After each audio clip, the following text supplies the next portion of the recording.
Bonsoir, comment vas-tu? Bonsoir Pierrick, bonsoir à tous. Écoutez, un plaisir encore de tous vous retrouver.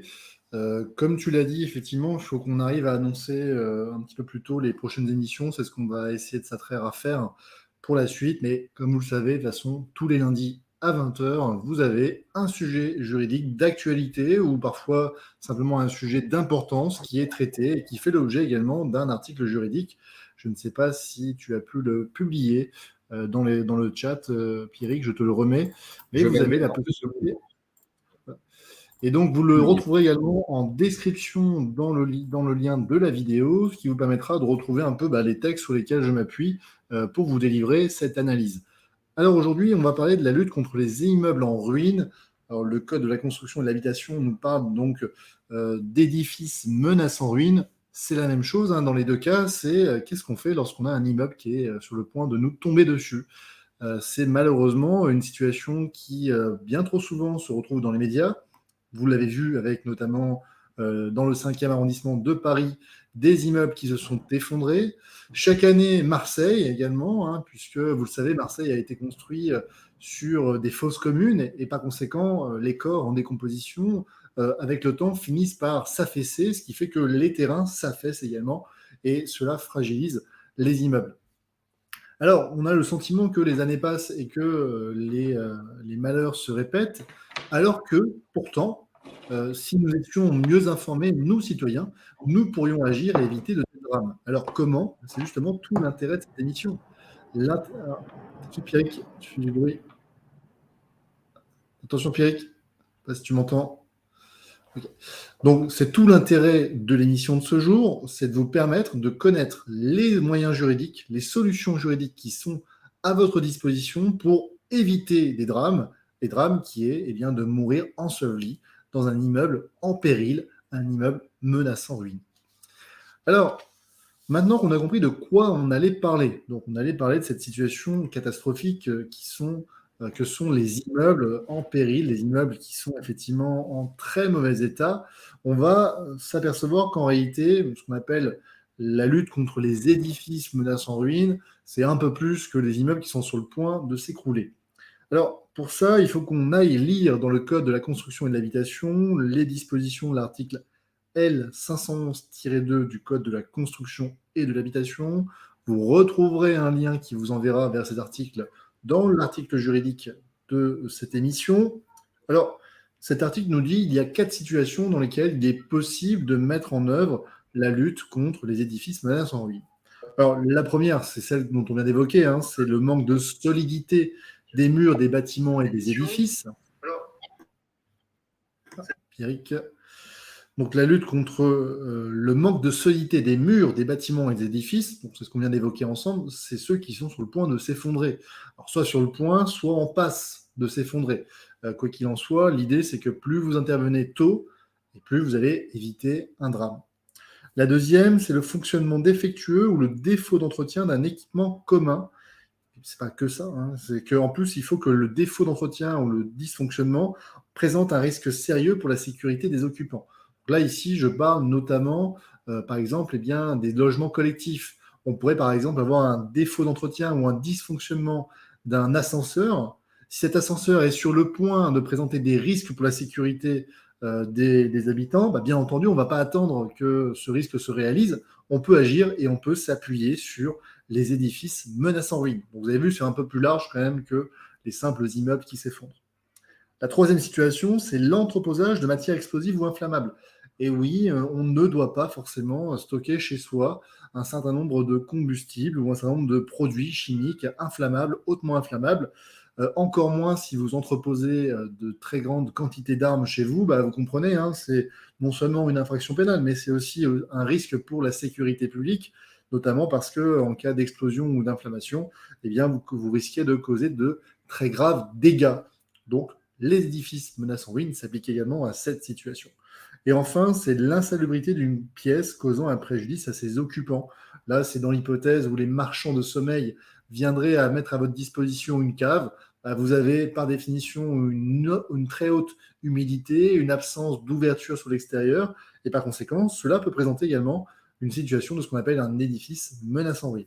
Alors, j'espère qu'en vous citant ces 4 situations qui sont prévues par le Code de la construction et de l'habitation, vous comprenez un peu mieux de quoi on va parler aujourd'hui.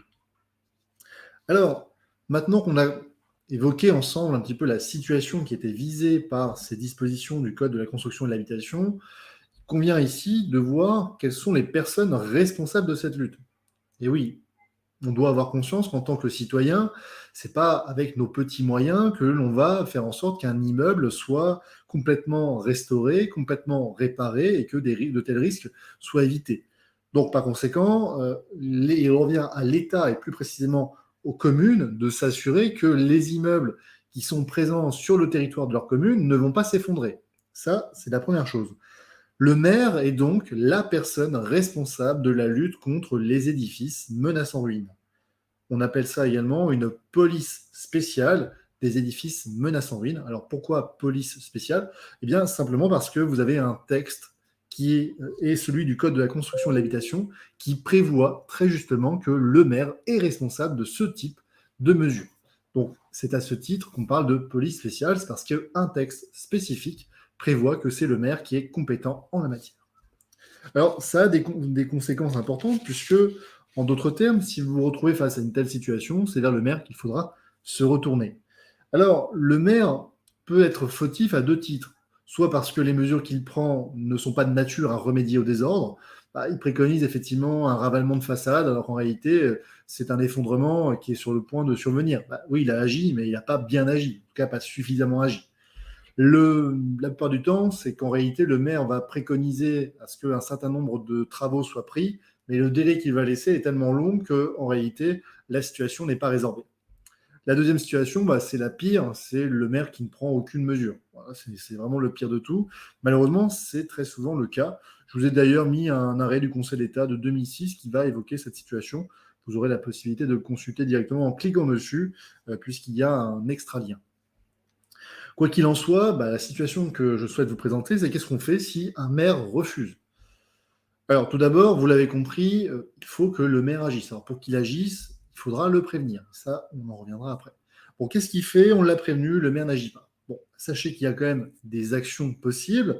La première chose, c'est que vous allez pouvoir tout à fait prévenir le préfet. Le préfet de département qui est l'autorité compétente en cas de carence du maire. Si le maire ne fait rien, c'est pas un drame, ça peut arriver. En revanche, vous pouvez saisir le préfet et l'informer des différentes situations qui, à votre sens, constituent une situation d'urgence. Donc, si vous êtes à Marseille, si vous êtes à Paris, vous voyez qu'il y a d'énormes fissures dans un immeuble qui apparaissent, bah, vous n'êtes pas obligé de prier et d'attendre tranquillement que le temps passe. Vous pouvez agir et écrire directement à la mairie ou à la préfecture.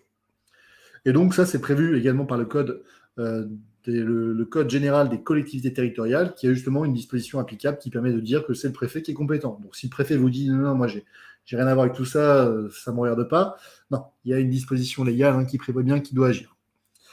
Alors, bon, vous l'aurez compris, moi, la situation que je rencontre le plus dans ma situation d'avocat, en tant qu'avocat, c'est la situation où bah, on a connaissance de cette situation en tant que citoyen, mais que faire? Et la deuxième, c'est on a tenté de faire quelque chose, mais c'était insuffisant. Les mesures qui devaient s'imposer n'ont pas été prises. Alors la première chose, c'est comment on fait déjà pour faire en sorte que le maire agisse. Très souvent, moi j'ai des personnes qui viennent me voir et qui me disent, bah voilà, on a prévenu le maire lors d'une réunion, on en a parlé, on l'a dénoncé sur les réseaux sociaux et il ne s'est rien passé. Bon, ça c'est très bien, c'est des choses à faire. Mais la première chose à faire, c'est vous prenez votre plume et vous écrivez un courrier que vous allez adresser en recommandé, dans lequel vous allez informer le maire de la présence d'un certain nombre de désordres. Et le plus important, c'est que dans ce courrier, vous allez préciser la nature de ces désordres, avec éventuellement photo à l'appui.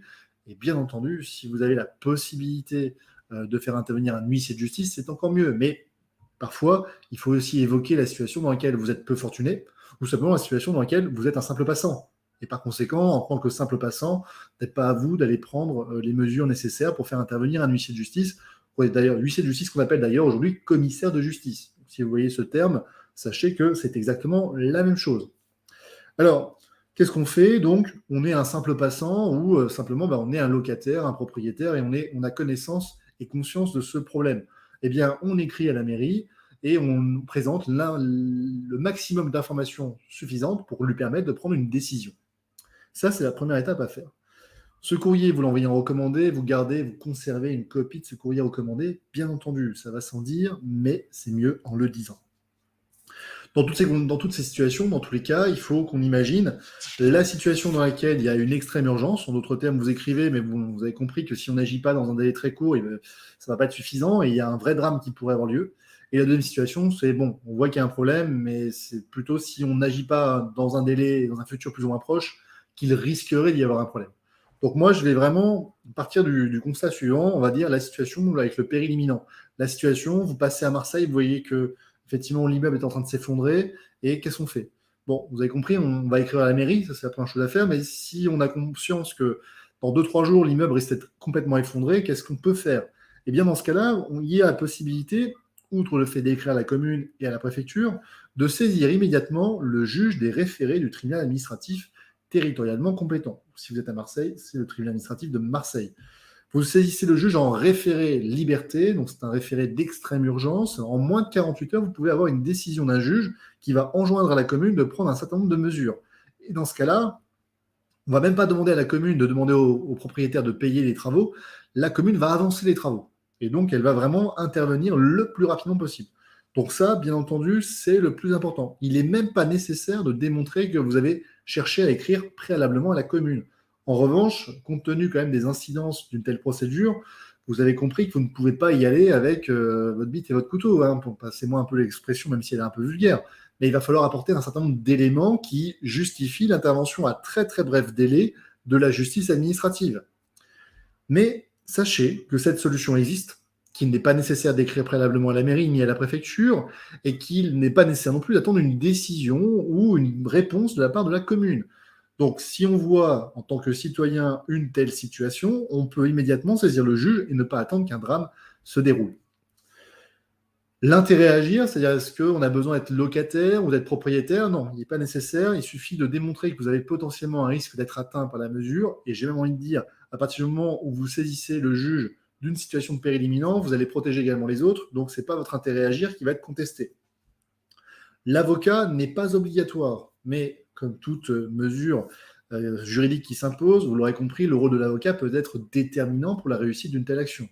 Donc, pareil, hein, dans les manuels ou dans les différents codes, vous ne verrez jamais une disposition légale qui vous dit que le saut en parachute rend obligatoire le parachute. C'est juste que c'est assez évident que sans parachute, vous ne pourrez faire qu'une seule fois du parachute. Donc, bien entendu, il convient d'avoir un parachute. C'est un peu pareil pour les décisions, les actions en justice. C'est pas parce que l'avocat n'est pas obligatoire qu'il n'est pas indispensable. D'accord? Donc ça, c'est une chose importante. Donc, en résumé, on retient une chose, pas nécessaire en cas de situation d'extrême urgence d'écrire à la commune ou à la préfecture. Il n'est pas nécessaire non plus d'avoir une décision de la part de la commune ou de la préfecture. Il est nécessaire en revanche de rapporter tous les éléments qui permettent de démontrer l'extrême urgence. Et en moins de 48 heures, on peut avoir effectivement des entreprises qui peuvent être mandatées par la commune, avancées par les frais de la commune pour prendre toutes les mesures nécessaires. La première des mesures, ce sera d'évacuer les différentes personnes qui sont présentes sur place. En d'autres termes, en tant que citoyen éclairé, vous pouvez sauver des vies. C'est ça qu'il faut retenir. Bon, la deuxième situation, il y a urgence. Hein, on sent que si on ne fait rien, ça va pas aller dans le bon sens, mais ce n'est pas une situation d'extrême urgence. Donc, dans ce cas-là, ce que je viens de vous exposer préalablement ne va pas s'appliquer. Qu'est-ce qu'on peut faire? Déjà, on écrit effectivement à la commune. On écrit à la commune et on l'informe de l'existence de ces désordres. On présente des photos, des clichés, éventuellement un constat d'huissier de justice, de commissaire de justice. Mais en d'autres termes, ce n'est pas forcément nécessaire d'aller plus loin, vous allez informer. Passez ce courrier recommandé, à la date de réception de ce courrier, vous avez un délai de 2 mois qui va s'ouvrir. Si dans ce délai de 2 mois, la commune ne vous a pas répondu, eh bien, c'est une décision implicite de rejet. Ça veut dire quoi? Ça veut dire que la commune refuse de faire droit à votre demande, qui est de prendre les mesures nécessaires pour résorber les risques que pourrait porter cet édifice menaçant ruine. Si la commune n'agit pas, si la commune ne répond pas, vous avez la possibilité de saisir le préfet. Le préfet qui est l'autorité compétente en cas de carence de la part des autorités communales. Pareil, courrier recommandé, accusé-réception, vous produisez un certain nombre d'éléments qui permettent de pouvoir indiquer que vous êtes aujourd'hui dans une situation d'urgence qui préconise, qui invite à ce que de telles mesures soient prises. Situation, on l'a compris, donc qui est moins urgente, mais qui peut bien sûr justifier la saisine du juge administratif. Encore une fois, ici, la saisine du juge n'implique pas l'obligation d'avoir un avocat, mais c'est quasiment indispensable dans les faits, puisque dans la réalité, vous allez vous rendre compte très rapidement que de monter une requête juridique devant un juge, ça s'avère être un véritable métier et que c'est extrêmement compliqué. Bon, quoi qu'il en soit, vous l'aurez compris, et j'espère que c'est vraiment l'intérêt de cette émission, vous avez la possibilité, en tant que citoyen éclairé, d'agir dans un but d'intérêt général, soit parce que vous êtes locataire et donc directement victime, soit parce que vous êtes propriétaire défaillant et que vous voulez éviter un drame, soit parce que vous êtes un simple riverain, un simple citoyen et que vous voulez éviter que de tels drames puissent se produire. Dans cette hypothèse, eh bien, naturellement, vous aurez la possibilité de pouvoir faire valoir vos libertés fondamentales, soit en saisissant directement la commune, soit en saisissant directement la préfecture, soit en saisissant directement le juge.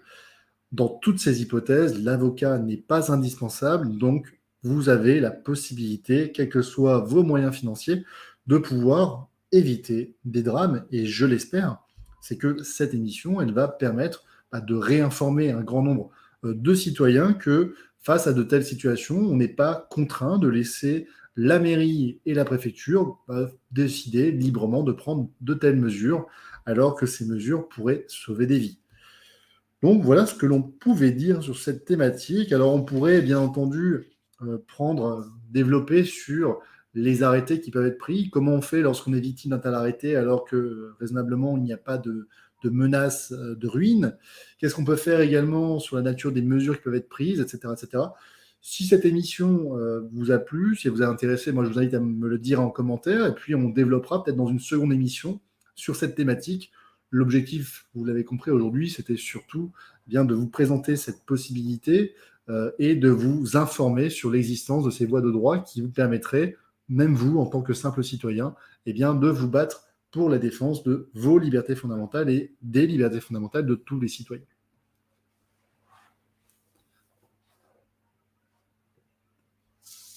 Pierrick, je ne sais pas, c'est à toi.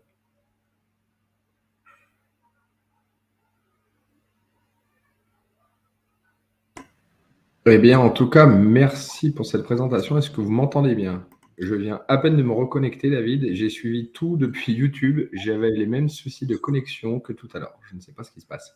Mince. Est-ce que tu m'entends? Je t'entends, je te vois parfaitement. Hop, je remets le son. Excusez-moi, je ne sais pas pourquoi. Ça fait 2 lundis de suite. Je ne sais pas, souci de connexion. J'ai pas spécialement, du coup, pu noter les questions. J'ai tout su. C'est le paradoxe, excusez-nous, c'est les joies du direct. Du coup, pour tout écouter, j'ai tout écouté depuis YouTube pendant que je faisais des manipulations sur le PC. Et c'est pour ça que j'ai réussi à revenir pile maintenant. Je me suis dit, ça y est, il faut rentrer, on va dire, dans l'arène. Alors, je remonte un petit peu le fil. Est-ce que tu as déjà repéré des questions? Je regarde, je suis actuellement en train de regarder. 13, Gabi Poli, leur responsabilité vient d'où, c'est qui? Alors, je ne sais pas quelle est la question exactement, hein. Donc, la responsabilité vient d'où? Donc, la responsabilité, c'est la loi. Donc, le maire est le responsable de la police spéciale des édifices menaçant ruine. C'est au maire d'agir. S'il n'agit pas, s'il agit insuffisamment, eh bien, il commet une faute et cette faute, elle est de nature à engager sa responsabilité. Donc, c'est le maire qui est responsable au premier titre. Deuxième situation, le maire n'agit pas et la préfecture non plus, et ce, malgré votre demande d'agir en lieu et place de la mairie. Dans ce cas-là, l'État peut également engager sa responsabilité pour ne pas avoir agi ou pour avoir insuffisamment agi. Merci pour cette réponse. Du coup, là, je viens de scruter. On a toujours une question de Gabi Poli à 20h24 qui nous demande: et le relogement, frais de la princesse, les assurances dans tout ça? Alors, le relogement, effectivement, c'est aux frais du propriétaire. Alors, si le propriétaire est assuré selon la police d'assurance, il peut avoir une prise en charge par ses assurances. Cependant, on ne va pas se mentir, très souvent, si on se retrouve dans une situation d'édifice menaçant ruine, c'est en grande partie parce que le propriétaire ne va pas prendre les travaux nécessaires. Alors, je mets outre de côté les situations exceptionnelles telles que les sécheresses, les arrêtés qui auraient pu être pris à ce titre ou qui aurait pu entraîner un dommage rapide et non voulu du bien de l'édifice. Mais si on se retrouve dans une situation d'édifice menaçant ruine, c'est très souvent parce qu'on a des propriétaires qui n'ont pas les moyens financiers de pouvoir entretenir leur propriété. Et dans ce cas-là, l'assurance peut ne pas fonctionner parce qu'elle peut estimer que son assuré a commis une faute. Ok, merci pour les éléments de réponse. On a notamment André Hatt qui nous pose la question, un locataire habitant un immeuble dangereux doit-il passer impérativement par son propriétaire? Alors non, pas du tout, mais c'est une très bonne question, André. En effet, lorsque vous êtes dans une telle situation, la première chose, c'est d'informer votre propriétaire. Ce dernier a l'obligation de vous reloger dès lors que l'édifice est menacé en ruine et qualifié comme menace en ruine, mais également si on considère que l'édifice ou l'habitation est considéré comme insalubre. Là, il y a aussi une relocation qui doit avoir lieu. La deuxième chose, si le propriétaire ne répond pas, et ce sera souvent le cas parce qu'en réalité, s'il ne fait pas réparer, s'il ne fait pas les travaux, c'est parce qu'il n'a pas les sous, et s'il n'a pas les sous, il n'a pas les sous de vous reloger. Ça, vous doutez bien. Donc, dans ce cas-là, vous écrivez à la mairie. Et la mairie va prendre également la possibilité de vous reloger aux frais du propriétaire, quitte à ce qu'elle avance les frais. Donc, moi, par exemple, dans les dossiers que j'ai eu à gérer, j'ai eu une commune qui a relogé dans un local de la commune toute une famille, et ce pendant plusieurs mois, à charge ensuite pour la commune de se retourner contre le propriétaire pour obtenir eh bien, le paiement des différents frais qui ont été exposés au titre de cette relocation. D'accord, merci pour les éléments. Alors, il y a une question de Cléonote, alors elle est en deux parties. Donc là, il expose les faits. Deuxième question, récemment, séisme près de Niort, à La Rochelle, l'immeuble 6 étages que j'habite a été secoué, des plus de moins de 20 cm du nord au sud durant une quinzaine de secondes. Et du coup, la question en lien avec ça, qui est censé examiner la structure pour savoir si dégâts il y a? Alors, la première chose, c'est est-ce qu'il y a un risque imminent d'effondrement? Si tel n'est pas le cas, ce qui est tout à fait possible, c'est de procéder à ce qu'on appelle un référé expertise. Ce référé expertise aura pour objectif, justement, eh bien, de pouvoir diligenter un expert indépendant et impartial désigné par un magistrat, de réunir l'ensemble des parties autour de la table. Donc, si vous êtes plusieurs copropriétaires, plusieurs assureurs autour de la table, eh bien, vous allez pouvoir être tous présents et à ce moment-là, on va déterminer s'il existe ou non des désordres, quelles en sont les origines, l'étendue, les risques et, bien entendu, la nature des reprises qui doivent être exposées, c'est-à-dire quels sont les travaux qu'on doit faire pour réaliser et mettre fin à ce préjudice. D'accord, merci pour les éléments. Je me permets, juste en dessous, il y a eu un commentaire, je me permets une remarque. Attention, c'est à titre purement personnel. Alors, bien souvent, les assurances ne couvrent pas certains frais, surtout lorsque l'assuré en a connaissance de l'état de ruine. Alors, encore une fois, attention. Je dis bien attention, je ne me fais pas le défenseur des assureurs. On est bien d'accord, ils essayent toujours, si possible, de trouver les petites lignes qui vont bien pour ne pas rembourser. Forcément, leur objectif, c'est de payer le moins possible. Ou alors de se retourner ensuite, on va dire de rembourser leur assuré et de se retourner par la suite contre un autre potentiel responsable pour payer. Cependant, de ce que je constate, là, je vous apporte juste mon expérience, si on peut dire, professionnelle. Comme vous le savez, j'ai mon activité de pompier professionnel. Alors, vous voyez que j'ai repris aujourd'hui, obligé d'être, vous savez, tout rasé. Ça me fait d'ailleurs bizarre. Je ne sais pas si ça vous a surpris. J'ai l'impression de redevenir un gamin. Voilà, c'est ma barbe. Notamment, alors, je fais également moi, de l'expertise et du conseil dans le domaine de la prévention incendie. Pourquoi je vous parle de ça? Parce que quand on conseille, nous également, nos clients, on les accompagne. En fait, on a été formé également sur comment lire et quels sont les éléments à prendre dans un contrat d'assurance. Le rapport que je veux faire avec ça, c'est que très souvent, on a tendance à prendre le petit contrat qui coûte le moins cher en se disant c'est bon, je suis assuré, sans spécialement lire toutes les petites lignes et surtout les clauses du contrat.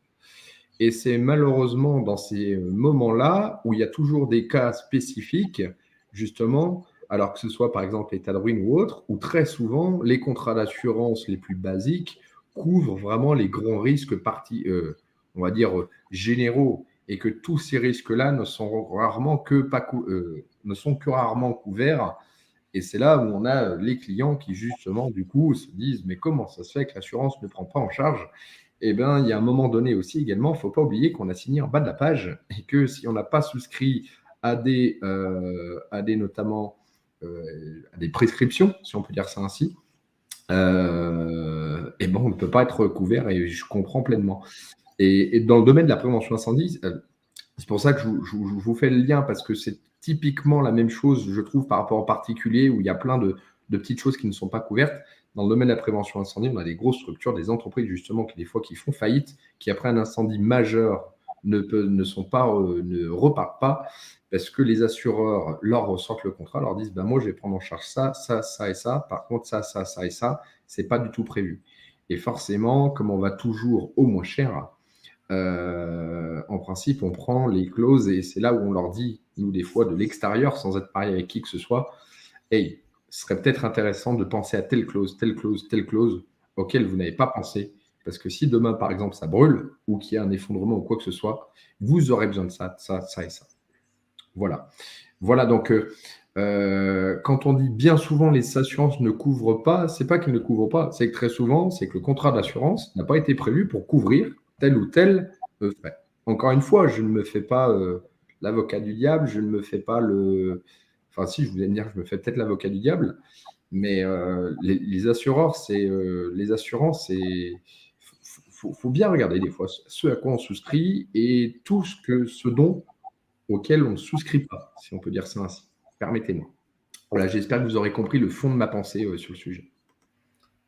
Pierre, tu peux remettre la question, s'il te plaît? Je vais apporter une petite précision aussi. Pardon, excuse-moi. Ça ne me dérange pas. Bon, merci. Donc, bien souvent, les assurances ne couvrent pas certains frais, surtout lorsque l'assuré en a connaissance de l'état de ruine. Alors, merci Feed by Marie pour cette question. Ce qu'il faut préciser également, c'est que les assurances assurent un risque. Si vous participez par votre action ou votre inaction à la réalisation de ce risque, en ce cas, c'est plus un risque, c'est une certitude. Et là, l'assurance ne fonctionne pas.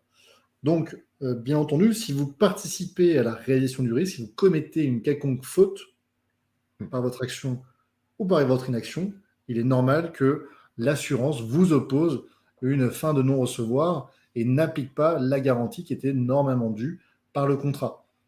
Donc, attention à ça, c'est la raison pour laquelle, en tant que propriétaire, vous devez réaliser l'ensemble des travaux qui justifient que vous vous comportez comme ce que le Code civil appelait encore récemment comme un bon père de famille. Donc, c'est la raison pour laquelle vous ne devez pas laisser votre immeuble décrépir. Autrement, eh bien, vous n'aurez plus la garantie des différentes assurances. Voilà ce que je pouvais dire sur le sujet.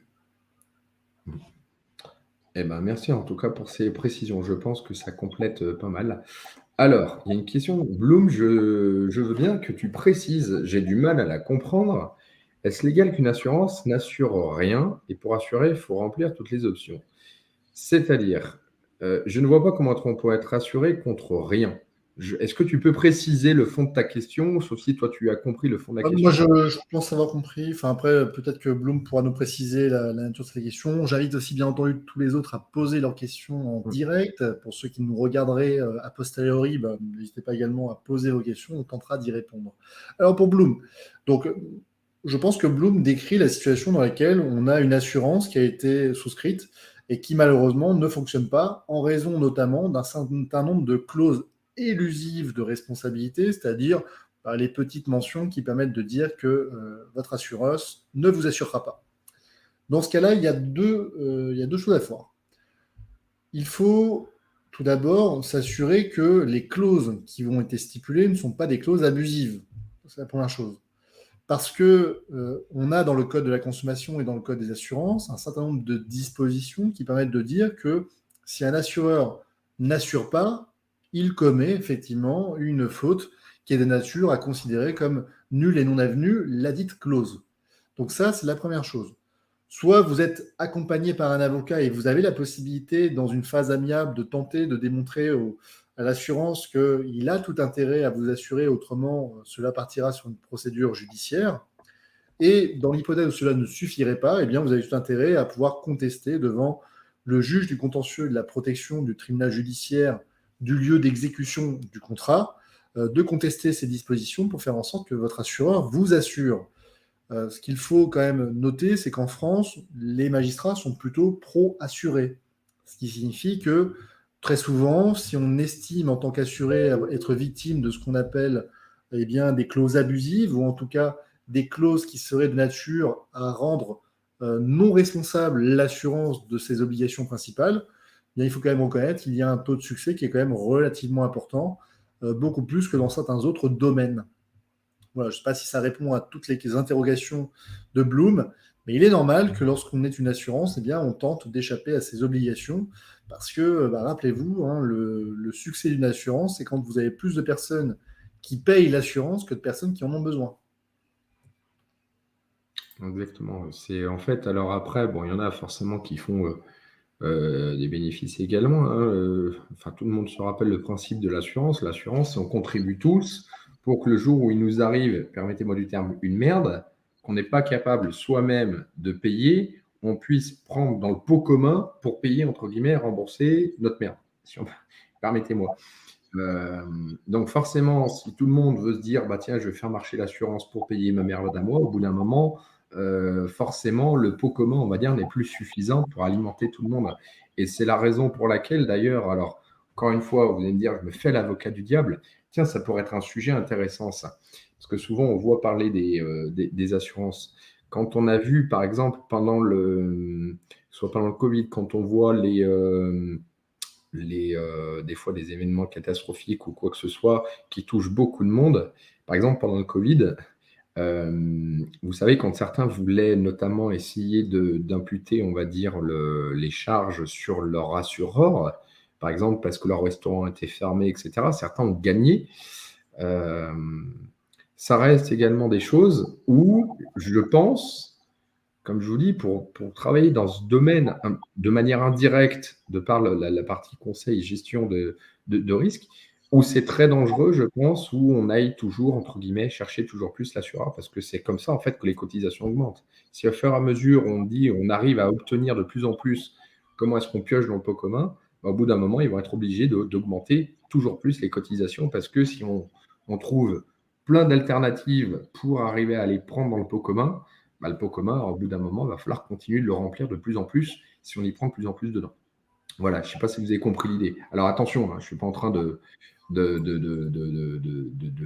justifier tous les prix, tout ce que font les assureurs, etc. On est bien d'accord, hein, je parle juste d'une manière globale. Mais c'est une certaine problématique des fois.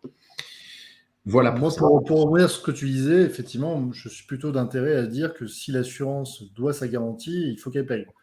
Après, effectivement, l'assurance ne doit pas devenir une assurance multirisque, c'est-à-dire assurer tout le monde en toutes circonstances, en toutes conditions. Parce qu'autrement, ce que tu as évoqué va effectivement se produire, c'est-à-dire qu'on va tous devenir les assureurs de tout le monde et cela va conduire à des augmentations significatives des cotisations. Donc, ce n'est pas l'objectif, il faut juste trouver le juste milieu. Mais pour moi, il y a quand même certaines situations, et d'ailleurs, j'accompagne un très grand nombre de mes clients sur des problématiques d'assurance.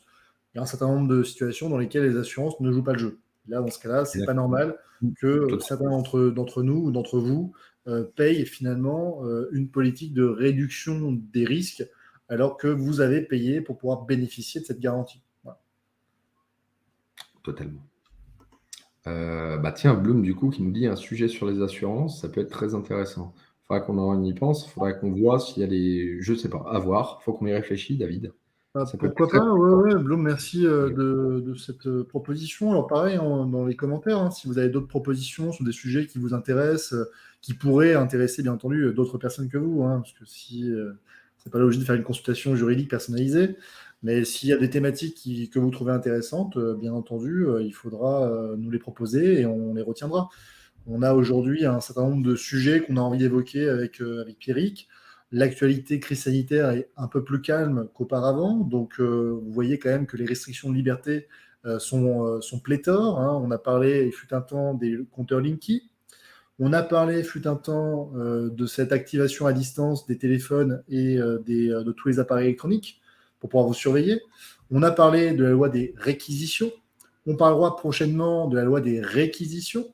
Et j'ai cru voir passer un projet de loi qui viserait à abroger une partie des dispositions applicables à la protection de l'enfance. Alors, certainement pour les remplacer par d'autres dispositions, donc on verra un petit peu ce qu'il en est, mais je pense que vous avez compris que notre thématique, qui est la protection des libertés fondamentales, dépasse largement la question de la crise sanitaire. Et je pense que ces émissions et leur pérennité le démontrent. Mais bien entendu, je vous invite à nous faire part de vos propositions de sujets. Ça sera très intéressant de pouvoir voir avec vous des sujets qui vous intéressent. Cette émission, elle est faite pour vous. Alors, on a... En tout cas, voilà, merci. Ouais, pardon, excuse-moi, vas-y. Non, vas-y, Pierre, excuse-moi. Justement, donc pour le sujet notamment de la semaine prochaine. Alors, en fait, comme vient de le dire David, si vous regardez en fait toutes les émissions que vous avez sur sa chaîne YouTube ou sur la mienne, moi j'ai fait une playlist dédiée. Finalement, au fur et à mesure, si vous prenez chaque petit sujet, on arrive à voir de plus en plus des choses complémentaires. Si vous regardez pour le domicile, on a parlé de l'espace public, on a parlé donc là ce soir des biens immobiliers, notamment des menaces de ruines. Etc. Au fur et à mesure, plus le temps passe, plus je me dis en fait que finalement chaque émission va presque finalement avec un autre et se rattache à une autre. Et on s'est rendu compte, même encore récemment, sur des émissions récentes, que des fois justement des sujets d'actualité nous permettaient de nous dire bah tiens, si vous voulez plus de détails, retournez voir l'émission que l'on a fait sur tel sujet à tel moment. Et finalement, tout commence à vraiment à se compléter. Ce qui est vraiment important et l'objectif de ce soir, donc vous avez vu, donc c'est énormément David qui fait quand même un très gros travail et surtout très synthétique pour vous faire quand même un article juridique qui à chaque fois est concis, clair, en gros en 5 minutes, c'est lu pour vraiment pratiquement, on va dire, comprendre les grandes bases et savoir quels sont vos droits. Parce qu'on constate une chose, et moi le premier, je constate une chose, c'est la raison pour laquelle je persiste à vouloir continuer ces émissions, c'est que nos droits, on ne les connaît pas. Dans la vie de tous les jours, dans la rue, dans notre logement, comme on vient de le voir, avec justement les compteurs, on a parlé de pas mal de choses, les droits et les libertés fondamentales. Et au fur et à mesure, on arrive à pratiquement, si on peut dire, taper de partout, aborder un petit peu tout. Et vous avez normalement une boîte à outils de plus en plus complète, chaque lundi qui se complète, avec pas mal d'éléments et qui des fois justement se recoupent et qui vous permettent d'avoir, je pense, en toute humilité, et merci encore David pour ce travail, je pense déjà une énorme orientation sur déjà comment est-ce qu'on peut aborder les choses. En fait, finalement, on en revient souvent au même d'une manière globale et que ce qui est intéressant, c'est qu'on comprenne le cheminement déjà sur comment faire appliquer ces droits dans telle ou telle situation. Donc, en tout cas, merci de nous amener à ça, David. Et donc, la semaine prochaine, on parlera donc notamment piscine et administration fiscale. C'est ça, David? Oui, alors si vous avez vu, il y a un an ou deux, l'État a massivement investi dans les drones et dans les logiciels, dans les nouvelles technologies pour pouvoir déceler les piscines chez nos chers contribuables et ce, afin de les amener à toujours plus être fiscalisés. Alors, j'ai été sollicité sur une petite question juridique là-dessus, j'ai trouvé ça très intéressant. Alors, personnellement, je ne suis pas concerné par la mesure parce que je n'ai pas de piscine, mais je trouvais ça intéressant de savoir comment l'administration fiscale était capable d'investir dans des nouvelles technologies pour nous surveiller et nous imposer. Voilà, donc ce sera la thématique de la semaine prochaine, surveiller et imposer. Je pense qu'on a déjà trouvé le titre de l'émission. Mais comprenez bien une chose, aujourd'hui c'est les piscines, mais demain ce sera autre chose, d'accord, hein, donc c'est pas grave, si vous n'avez pas de piscine, vous serez certainement concerné d'une manière ou d'une autre, ok. Donc voilà l'émission de la semaine prochaine. Dites-moi en commentaire ce que vous en pensez, hein, bien sûr, et puis comme on l'a dit tout à l'heure à Pierrick, vous pouvez nous proposer des nouveaux sujets d'actualité. On a déjà 4 semaines d'émissions qui sont programmées à l'avance, mais voilà, tout dépend aussi un peu de l'actualité et des différentes thématiques que vous nous donnerez. Voilà. Et alors, je tiens également, ce que vous ne voyez pas en sous-marin, c'est que du coup, régulièrement dans la semaine, on s'inscrit avec David. Et je reconnais une chose, encore une fois, c'est pas pour te faire plaisir que je vais dire ça, David. Il est quand même super patient parce que des fois, ça m'arrive. Justement, l'autre jour, quand on a parlé, vous savez, notamment de la, pourtant, la loi sur la réquisition, la loi de programmation militaire. On avait potentiellement prévu d'autres sujets et c'est moi à chaque fois je lui dis attends, est-ce que tu ne penses pas ce serait bien qu'on parle de ça, des sujets pas spécialement préparés, il prépare du coup toujours tout, il dit ok allez c'est parti on y va, on change, on fera ça la semaine prochaine et donc merci David parce que moi le premier des fois je suis le premier à insister des fois pour dire là il faut absolument ce lundi qu'on parle absolument de tel ou tel sujet. Donc on parle de piscine, alors suivant l'actualité il est potentiellement possible, encore une fois, des fois, que s'il y a vraiment un truc absolument d'extrême importance qu'on estime nécessaire de parler, qu'on réadapte. Et c'est Sur encore important. priorité à l'actualité, pas de souci. Voilà. Et encore une fois, tu as quand même une capacité d'adaptation à du coup t'emparer très rapidement, des fois en un week-end, en une journée, justement des textes pour revoir, préparer un article juridique pour le soir même, qui est, on va dire, fulgurant. Donc voilà tout ce que vous ne voyez pas spécialement en sous-marin, on essaie de parler. Voilà, on a plein d'idées, plein de sujets, et puis des fois on réadapte. Là, il y avait eu l'affaire Naël, etc. C'était des choses pas spécialement programmées, donc on s'est dit comment est-ce qu'on réadapte, et au fur et à mesure, on y revient. Donc en tout cas, merci à toutes et tous. Alors si par contre j'affiche juste la question de Cléo, je te rejoins, si on peut clôturer, je pense, là-dessus, sur cette question, parce que finalement, c'est une sorte d'ouverture sur le débat. Là, on parle des droits, mais en effet, justement, comment imposer les droits humains dans un métagouvernement européen qui veut tout réduire? Je ne sais pas si tu veux apporter ta perception, toi, David, là-dessus. Il faut leur opposer les mêmes armes que celles qui nous opposent, c'est-à-dire le droit, la justice. Voilà. Ouais. Pour moi, effectivement, chaque fois qu'on nous impose des restrictions, tout ce qui n'est pas interdit est autorisé et on a encore la possibilité d'aller en justice pour discuter de ces problématiques-là. Tant qu'il y a un appareil juridictionnel qui est en état de fonctionner, alors je ne vous dis pas qu'il est parfait, je ne vous dis pas qu'il fonctionne merveilleusement bien, rapidement et de manière efficace, mais il existe, il a le mérite d'exister et il a le mérite aussi de fonctionner parce que des citoyens la saisissent et le font fonctionner. Et pour moi, il faut leur opposer le droit. Voilà. Sinon, autrement, ça veut dire que c'est la violence. Et c'est la violence, c'est plus l'état de droit, mais c'est la guerre civile. Et ça, je pense que personne n'a vraiment envie de ça. En tout cas, je n'en ai pas envie. Et puis, même si des fois on va perdre, des fois j'entends, même des fois il est presque, ça peut paraître paradoxal, moi je trouve quand même pertinent des fois d'y aller, de se dire, on sait qu'on va perdre. Ça permet de laisser une trace et de démontrer, ben, regardez justement quels sont les droits, comment les droits sont bafoués, sur quoi est-ce qu'ils s'appuient. On l'a vu, tu te rappelles l'année dernière, quand on a fait le recours en Conseil d'État, ou la requête, excuse-moi, j'ai pas toujours les fois les bons termes, Non, c'est la sur même les chose. feux de forêt, avec la réponse du Conseil d'État qui était juste à rigoler. Mais entre guillemets, si on ne l'avait pas fait, jamais on n'aurait eu de telles réponses qui nous permettent des fois même de contre-attaquer derrière, de savoir quelle est potentiellement la faille, de savoir sur quoi ils n'ont pas spécialement d'arguments. C'est ça, c'est ce qui est important. Encore une fois, je ne vous dis pas que je crois absolument en droit, mais encore une fois, qui ne tente rien n'a rien. Et on n'a plus que ça. Et malheureusement, ça permet aussi de démontrer que justement, on est en train de perdre de plus en plus de droits. Le fait d'attaquer permet de montrer on perd de plus en plus de droits, que les libertés sont de plus en plus atteintes et que le peu qu'il reste, je pense qu'il faut saisir justement toutes les possibilités pour attaquer, saisir le droit au maximum avant qu'il n'y ait strictement plus rien et peut-être qu'on trouvera des failles. Mais en effet, on n'a pas, je crois, que personne, aussi bien ici sur ce live que sur n'importe quel réseau social, que sur n'importe quelle émission ou autre, je crois que personne n'aurait la solution. Sinon, on ne serait pas là. Ouais. Tout à fait. Voilà. Merci en tout cas à tous encore pour cette participation. Pensez à vous abonner, pensez à partager l'émission si vous l'avez trouvée intéressante, bien entendu, sinon ne la partagez pas. Et pensez bien sûr à vous abonner pour les prochaines émissions à venir. Mettez-nous en commentaire ce que vous avez pensé de cette émission. Est-ce que ça vous a suffisamment informé? Est-ce que vous êtes concerné également par des édifices menaçant ruine?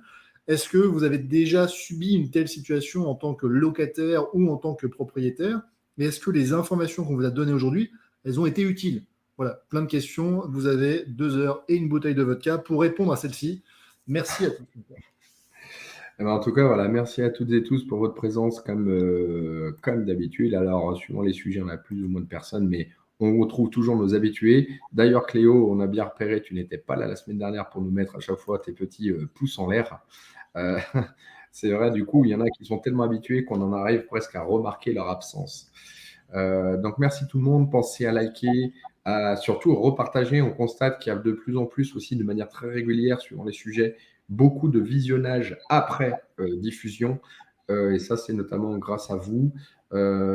Pensez également à adhérer à la chaîne YouTube, pour ceux qui le souhaitent, notamment de David Guillon, d'accord, avec d'autres contenus. Pour ma part, moi, j'ai un petit lien vers une cagnotte Tipeee qui est sur ma chaîne.